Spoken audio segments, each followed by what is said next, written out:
Lalaki ng palaka nila dito, yung legs. Tignan natin yung skin ng frog.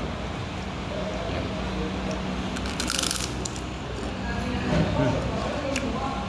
Malutong. Parang parang piniritong balat ng bangus.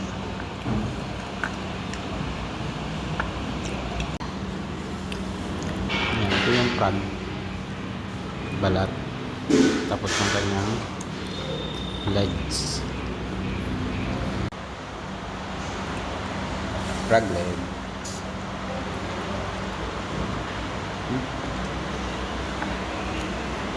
Malakan, mga malalaki yung palaka nila.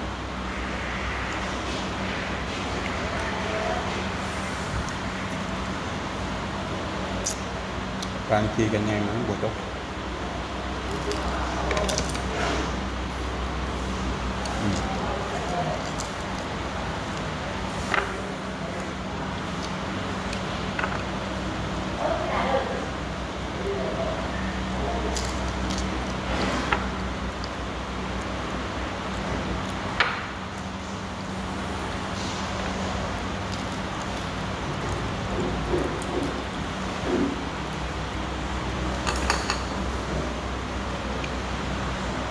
Paa niya.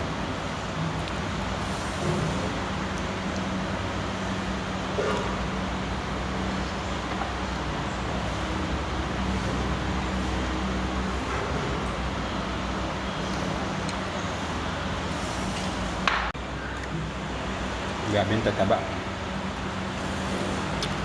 Parang chicken na yung palaka.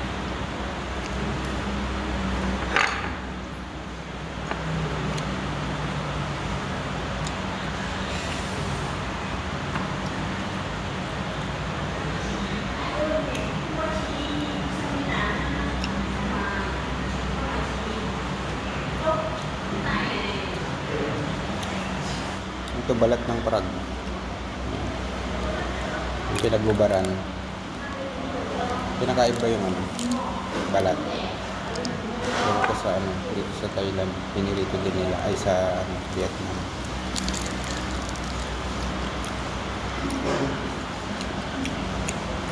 Okay lang naman siya. Malutong.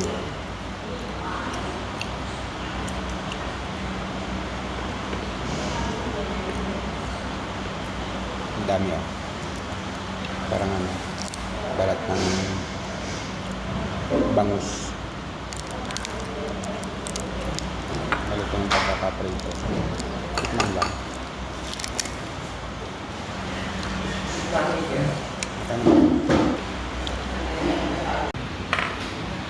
Beef.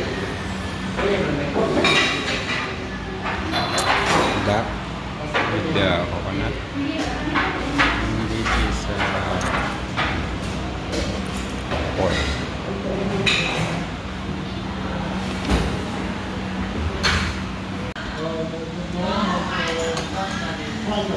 Suso. Murder. Hindi alam kainin. Yeah. Ito puso ng saging. Sarap ng fresh. Ito naman meat. Tapos may kamote. Sarap, kakaiba yung mga lasa. Nabusog na sa laman pero ayan, yung mga buto-buto, yung balat hindi na nakain. Ayan, balat ng frog yan.